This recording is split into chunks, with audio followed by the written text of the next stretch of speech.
menilai kembali kondisi si calon penerima vaksin.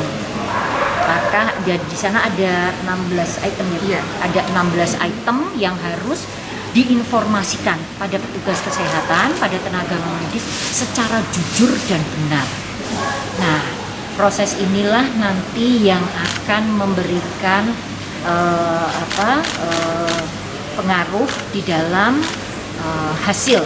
Artinya pengaruh dalam hasil itu begini, kalau kita menyampaikan secara jujur, secara benar, maka saat itu ternyata direkomendasikan tidak dilakukan dulu vaksinasi, ditunda dulu sampai kondisi yang memungkinkan. Itu tujuannya dilakukan screening.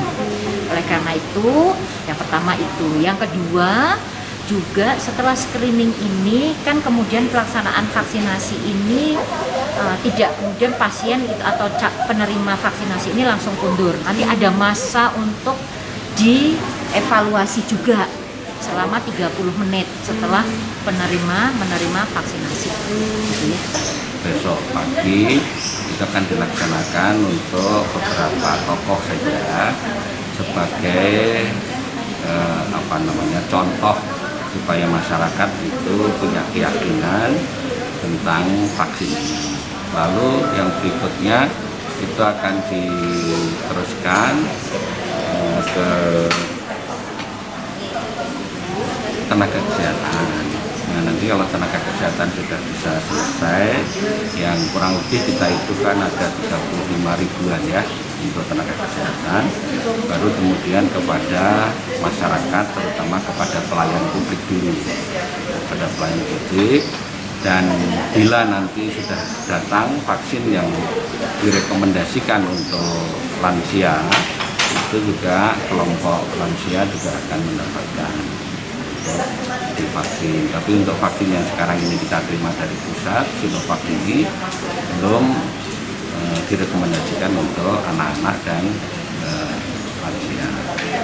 Sehingga nanti kemudian setelah pelayan publik, lansia, lalu kemudian kita teruskan ke masyarakat.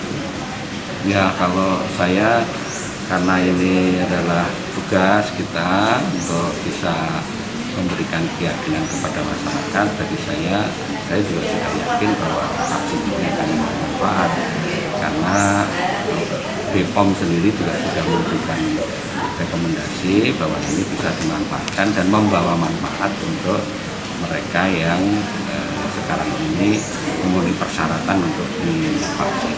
Ya, himbauan saya nanti pada saat masyarakat itu sudah mendapatkan jatah mendapatkan vaksinasi, saya kira silahkan mengikuti vaksinasi bagi yang memenuhi persyaratan.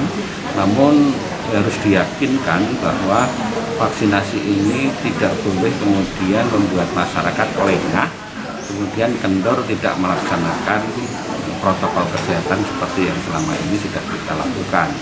Karena kuncinya ada di protokol kesehatan. Orang yang sudah divaksin pun itu tetap melaksanakan protokol kesehatan.